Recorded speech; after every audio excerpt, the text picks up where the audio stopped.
I said, it's no wonder that I'm behind stage with the mic falling off, wagging behind my tail, my glasses coming off, and baby stepping out here.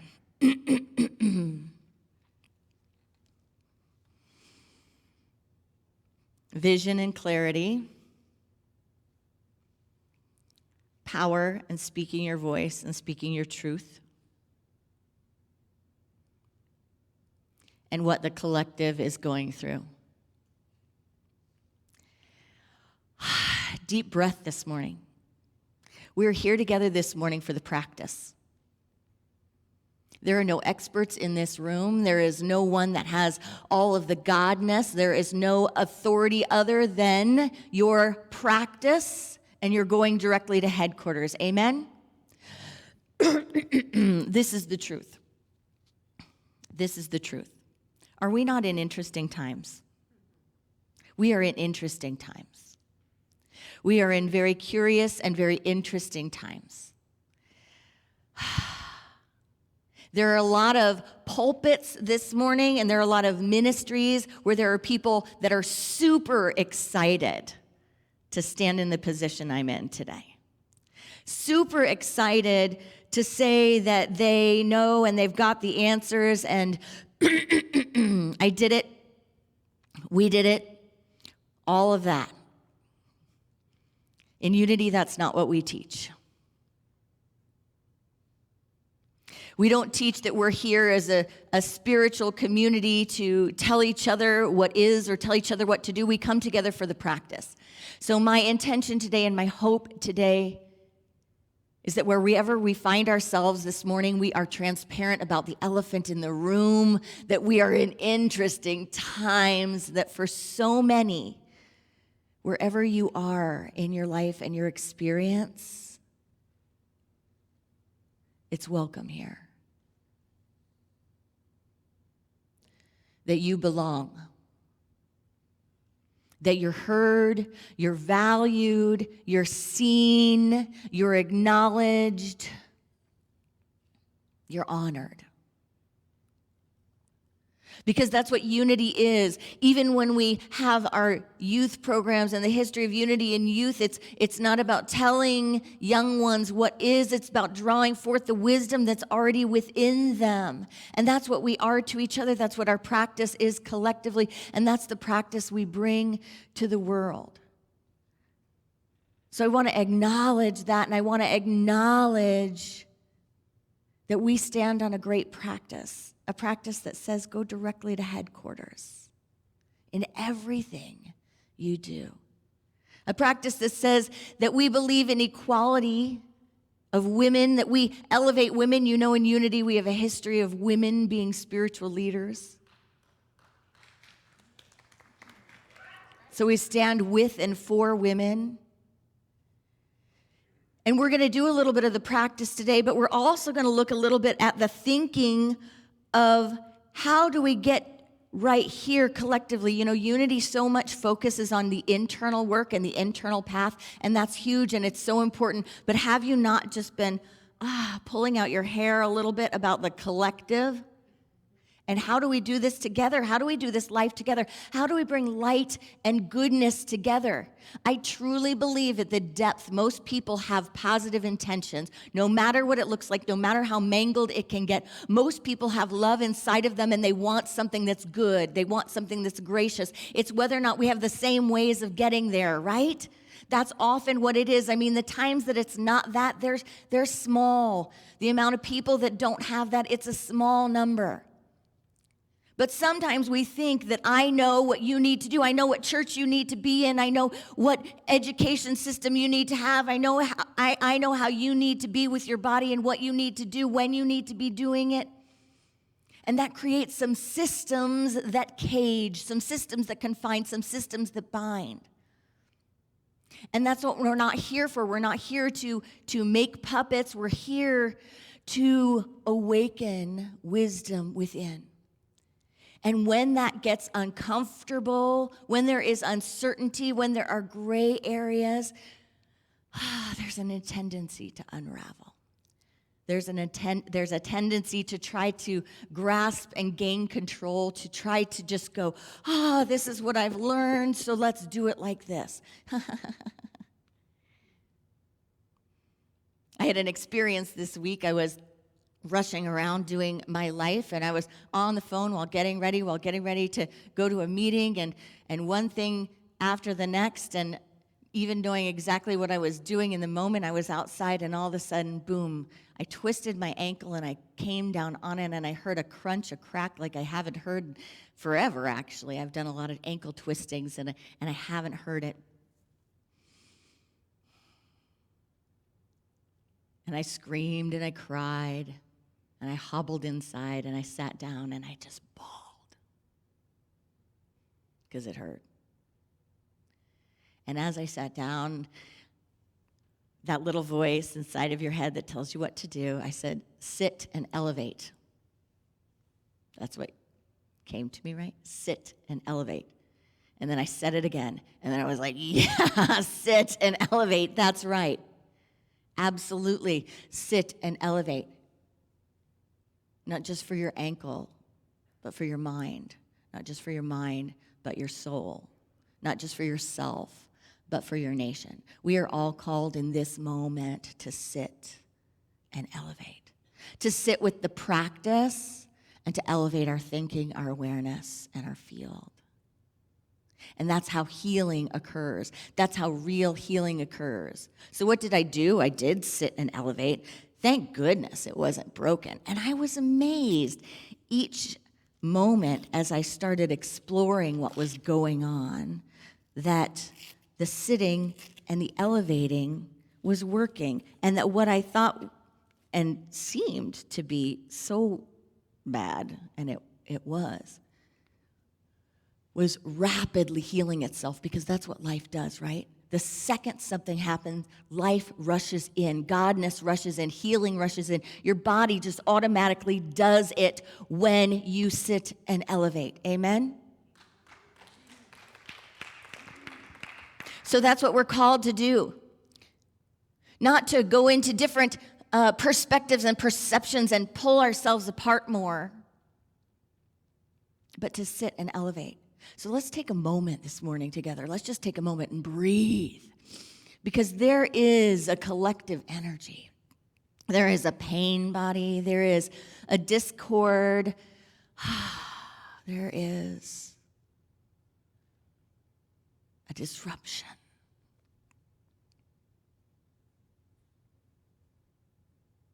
And when we engage in the practice, we invite in the healing. We invite in the healing. So I invite you, and I'd like to just ask Joe Cartwright to come out just for a moment to give us some soul to lift our practice.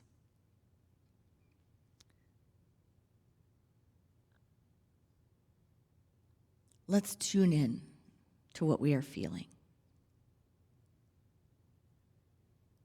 right here and right now.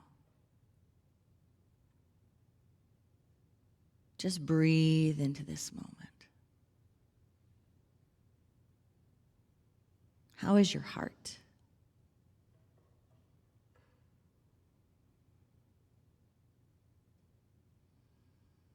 How have you been?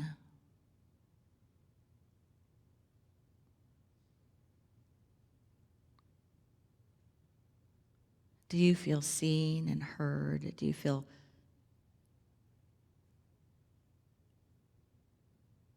a sense of belonging? Do you feel a sense of discord? What is it that's in your mind, in your body, in your being?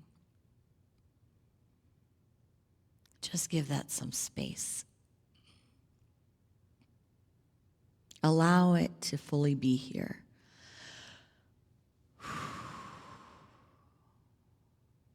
Fully connect with all of it, beyond the thinking, beyond the thoughts, beyond the judgments. Just begin to sense your inner being. Acknowledge any discomfort. See if you can find it anywhere within the body. Does it have a location? Does it have a color? Does it have an energy?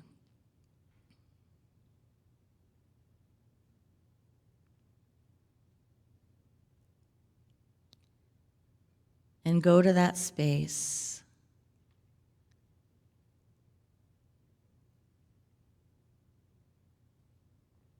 And nourish and welcome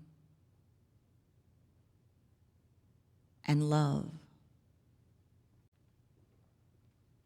your being.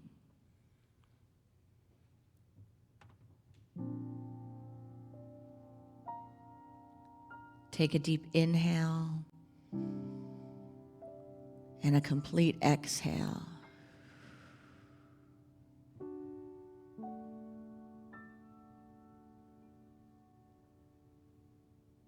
Fully coming home to your experience.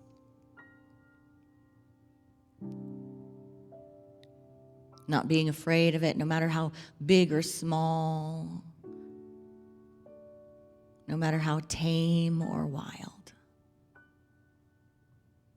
Give it space.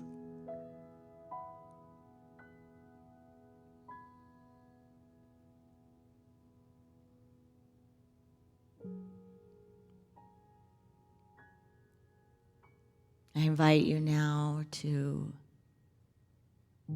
send the breath to that inner temple,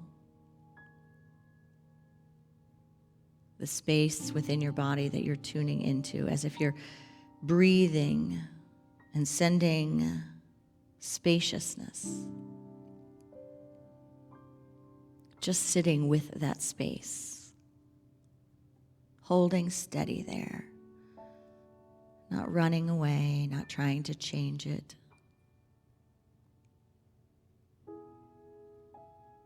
Just holding hands with it. Being grounded. Giving it breath. As if you're inhaling and exhaling through that space in your being.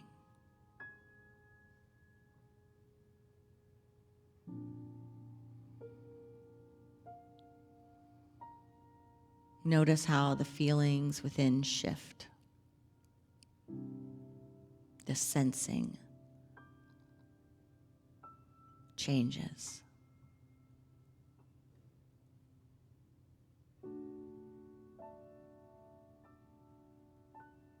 Can I be with what is? Send the breath there. Create spaciousness there. Bring light there. And remain grounded.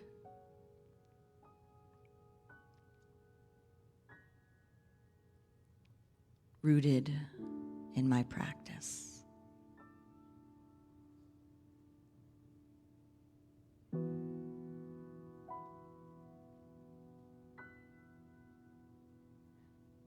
I invite you to take a few deep breaths within your being.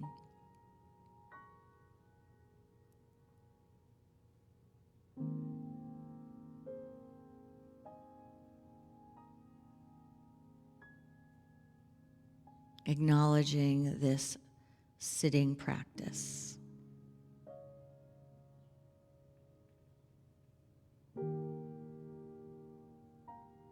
Acknowledging this is the first step in awareness.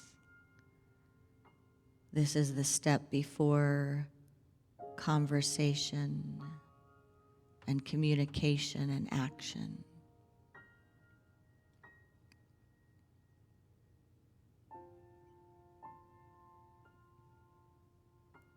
I invite us now to think of the collective. What's going on for people? What is in your awareness about the collective pain body? the collective consciousness, the collective ego. We take a moment to presence that.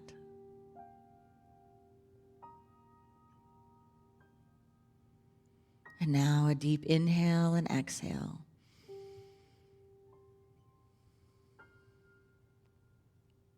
And send the breath there.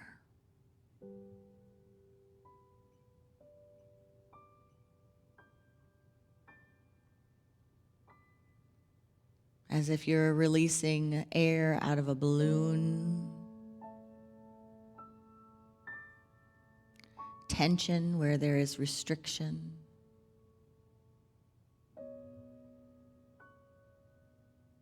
Creating space where there is tightness.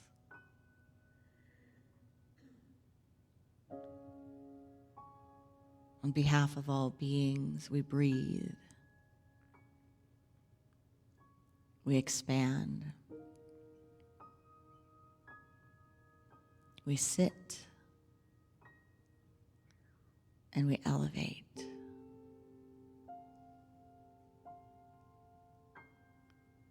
I invite you to give yourself a few more moments of breathing into your practice and closing it in a way that resonates with your heart and your being.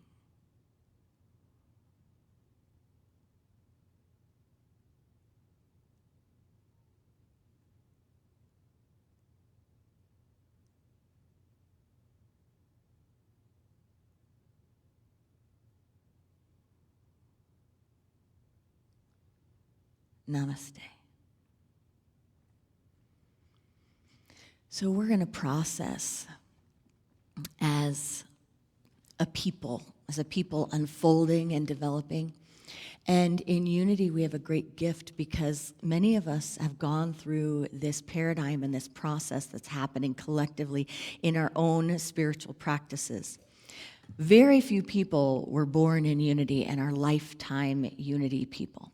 Very few. There are some lucky ones that were born into Unity and had it their whole lives. But for most of us, and many of us, we came from somewhere else. We came from somewhere unfamiliar to Unity. And we began feeling these ideas that felt expansive. But if you remember and if you look back, there was probably a pull of fear because it was a bit unknown. It was a bit different. It wasn't what we were taught. Maybe you grew up in another religion. Maybe you didn't have a religion at all. Maybe you didn't have a spiritual practice. Maybe you weren't given anything, or maybe you were, and maybe it was strong, and maybe it was the opposite, and maybe you were told you were wrong, or it was scary. Maybe you hid it at first, and it was a secret. And you didn't tell people you were going or coming because you thought, they won't understand.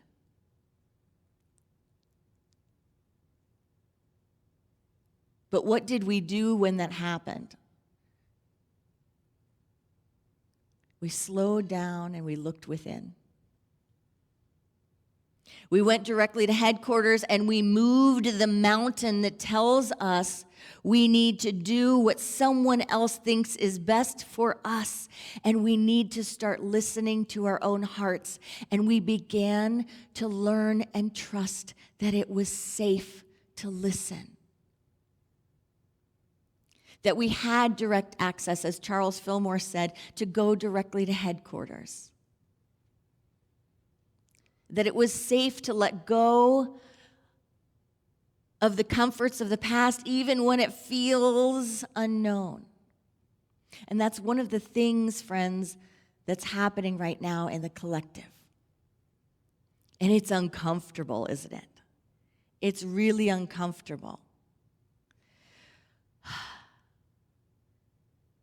There is a threat sometimes in the collective when people listen to their own inner authority. It's always been scary. It's what killed Martin Luther King. It's what put Jesus, the master teacher, on the cross. It's what restricts and confines. But we're here to sit and to elevate. We're here to move beyond discomfort and to connect to the divinity within, to recognize that we are not separate from our wisdom and that we can trust that. And that the fears that come with that growth are often unwarranted.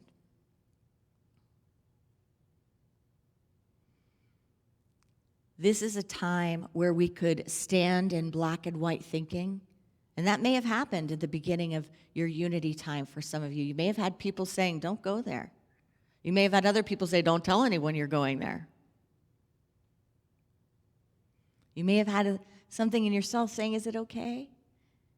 Is it okay for me to leave the church of my family, the spirituality of that? Is it okay to branch out? Is it okay to listen?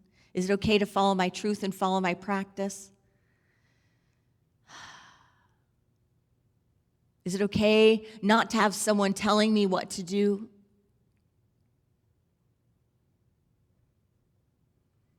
This is a time, just like when many found unity, and you may have had fears that it will separate you, that will break you off, that we will have more and more divisions. That's the fear, I think, right now in the collective. Has anyone felt that? Yet another thing that may divide us.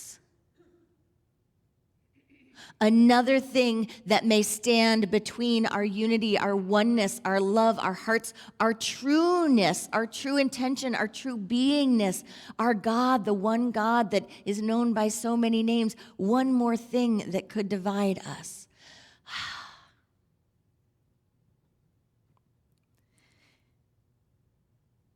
There is that potential. These are tricky times.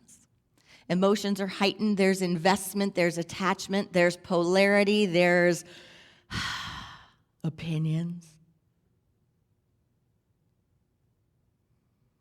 These are the times that can pull us apart or bring us together. The appearance is that we keep dividing and dividing. And I know for so many of us, it feels like it keeps coming and it keeps coming.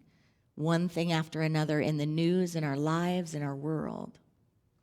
The collective pain body is going through things, but there is one thing that is absolute. There is no doubt. We are in this together. We are in this together. We are in this together. No doubt. We are in this together. This is the truth. We are one humanity navigating the great experience and the great experiment of life through the creative process. And this is what it looks like. This is what it looks like. It's messy, it's sticky, it hurts, it can be infuriating. You can feel like you're under fire. What do we do at times like this? What do we do when we feel constricted, when we feel unsafe? When we feel like we don't belong, when we feel like we're not being heard, when we feel like there's not space for everyone? What do we do? Remember what you did in your early days of your unity practice, or whenever you broke through anything that you felt like constrained or confined you. What did you do?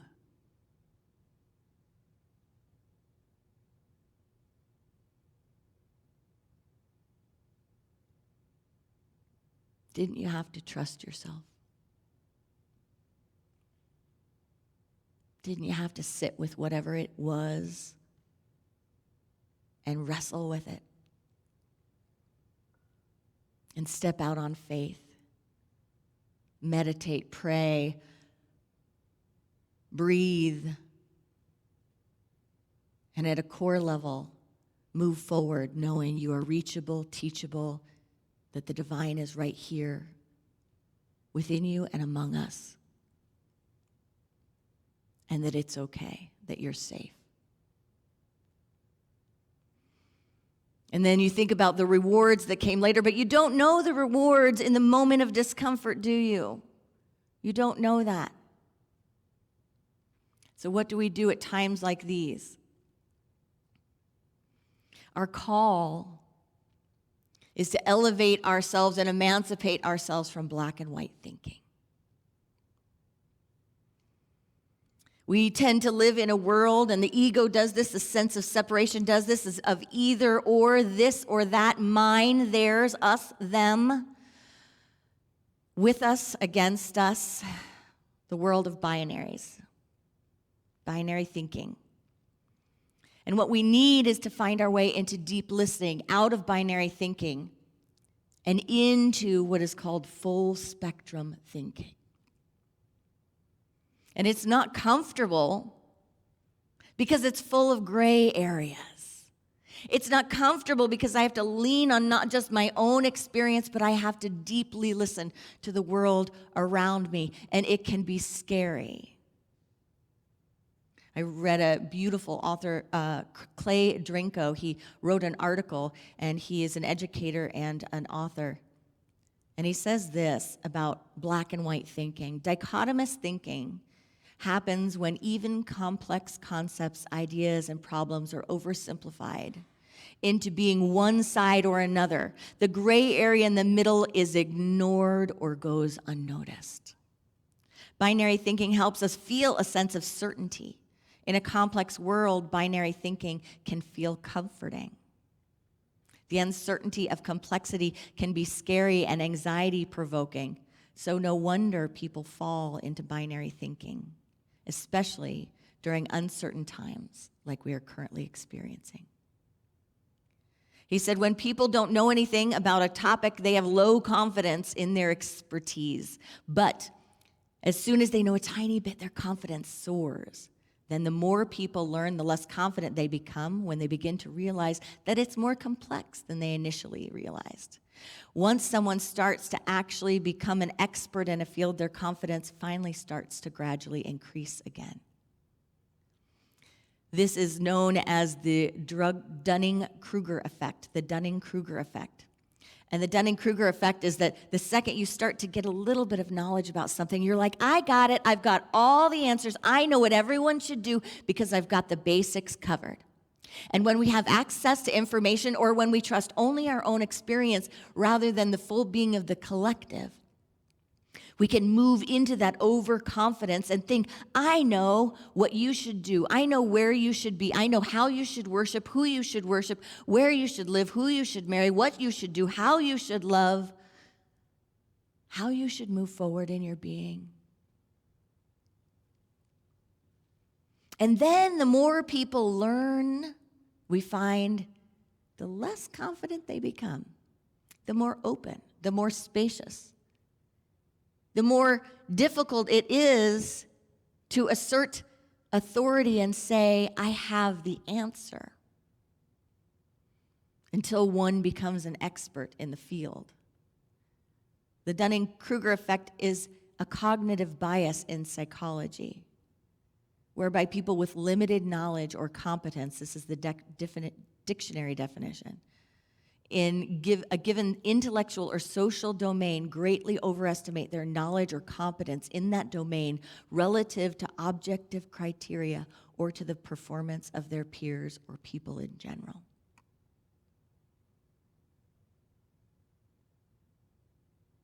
So what do we do when we're in that space? Because that's the space we're in collectively.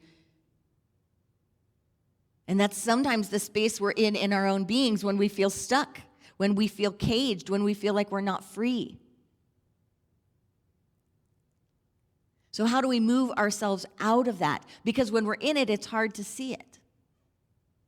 But it's important to understand what happens within us, isn't it? And it's important to understand what happens among us.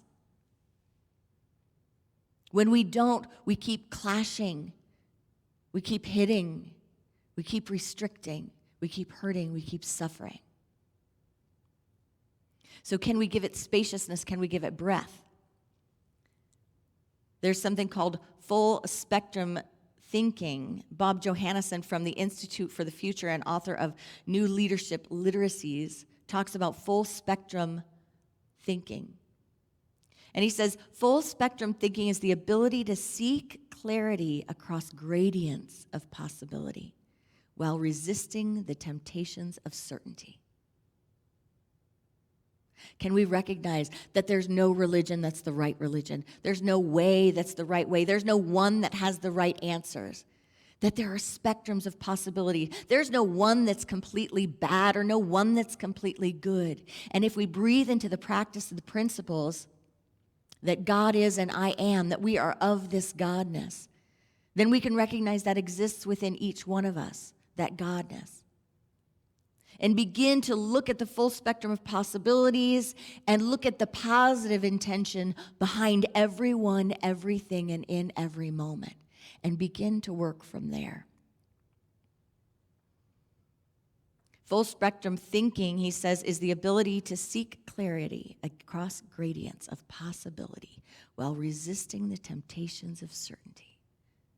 It's taught as being a creative mix of skills, literacies, and mindsets that unlock clarity while they challenge certainty. He teaches about the dangers of certitude and categorical thinking, oversimplifying things to create a false sense of security, inflated confidence, and gray area discomfort, traded for the comfort of oversimplifying. When we don't feel understood, when we don't feel seen, when we don't feel heard, it's generally because people aren't engaging in deep listening. So can we sit and elevate? Can we sit with the complexity of issues, with the uncertainty, with the gray areas, within our own being, within our own lives, within our own spiritual experience right now, whatever that is, and with the collective among us? This is a wake-up call for how to be in the discomfort. It's a wake-up call for the practice. It is not enough for any one of us to feel like we are powerless. It's time to sit and elevate. In the article by Clay Drinko, he gives keys to how we break through this myopic thinking, how we break through our limited experience or our limited worldview. He says, build empathy. Build empathy. In order to build empathy, we have to connect, don't we? We have to stay connected. We have to stay engaged. And then he says, listen with an open mind. Open the mind. But if we're going to listen with an open mind, what does that mean? That means we have to tell our stories. That means we get to share. We get to connect. Growth never happens when we don't communicate, right? Think about what scares people the most. What scares people the most is when they can't understand each other, when they can't belong, when they can't have a heart connection, when they don't know. But the only thing that breaks through oppression, the only thing that breaks through discord, the only thing that brings us together is falling in love on a heart level, is really hearing each other, really seeing each other. And then he says, cultivate curiosity. It's hard sometimes, isn't it? To become curious about what is emerging, about what is going on, about the paradigms that are shifting. But when we can hold the spiritual practice and we can sit and be with the energy that is, and when we can elevate, when we can look at the mind and what the mind does, look at the spirit and what the spirit does, and begin to understand, we create spaciousness for healing. We invite it in. Johansson calls the antidote to binary thinking, and this is from the Clay Drinko work, full spectrum thinking. Instead of making assumptions and broad generalizations, full spectrum thinking is when we investigate the nuance and explore the gray areas. That's what we're aiming for if we want to avoid binary thinking. We need to stop ourselves when we start making broad generalizations and assumptions, he says, and actively look for the complexity and gray areas. Slow down, learn more. Let there be more truths than the one you're used to. Sit with the complexity and uncertainty and let it motivate you to learn more instead of being overly confident about your expertise. Bob Johannesson says, categories coerce. People throw categories at others like capture nets over wild animals. Categories can kill. Categories foster contempt. Full spectrum thinking fosters understanding. Full thinking, futures thinking will help you escape boxes in a post-categorical future. Foresight is an antidote to certainty. So can we sit in our spiritual abilities? Can we engage the practice? Can we elevate the mind? And can we support each other? Because engaging the practice is the first step. Action without engagement of the practice, without coming to center, without moving the energy, without doing the work, is not grounded. Elevate the thinking until we're ready to really look with an open heart and an open mind about the systems, the patterns, the spiritual unfolding, the spiral dynamics, what's happening within us and what's happening among us. We are at risk of myopic thinking. And we create undue suffering in ourselves and in our collective. And support. The third key is support. Can we be there for ourselves, for each other, and for our world in real and tangible ways? Can you remind someone today that they belong? Can you remind someone today that their voice matters, that they are heard? Can you remind someone today that they are worthy, that they are safe? Can you remind someone today that you support them in physical, tangible ways? Remember, we belong, all of us. We're valued, all of us. And we matter, all of us. So can we take a breath and just breathe into a time of meditation together? On behalf of all beings, on behalf of everyone in our spiritual community, on behalf of women, families, men, individuals that identify beyond those spectrums, humanity, our young ones, our planet. Can we breathe into this moment of meditation?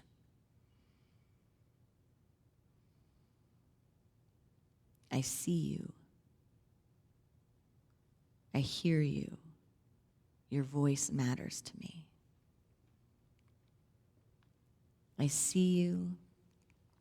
I hear you. Your voice matters to me.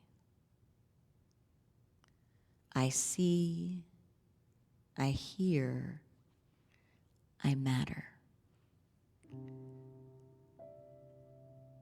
I see, I hear, I matter.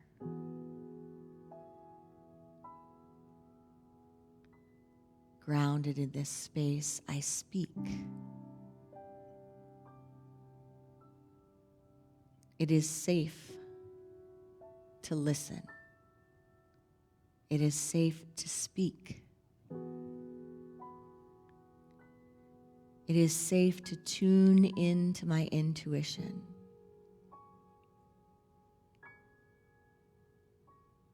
It is safe to trust. Inhaling and exhaling. We breathe into this blessing. May your presence remind people that God is real. May you be evidence to someone else that God exists. Not because you're talking about source or preaching about God or sharing about spirit, but because people feel God as the effect of being loved, seen, and supported by you. May your very presence remind someone they belong. May your very presence be evidence for others that it is safe to grow, to expand, to be free.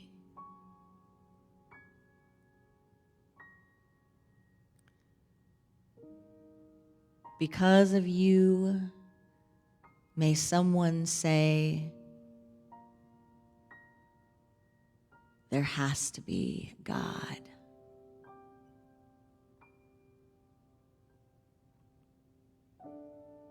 May we look upon the presence of Spirit within us and among us. May we help each other be the goodness and the godness we seek in this world. May all beings have freedom from suffering and the causes of suffering. May all beings know God as love and themselves as emanations of this love. And so it is. Namaste.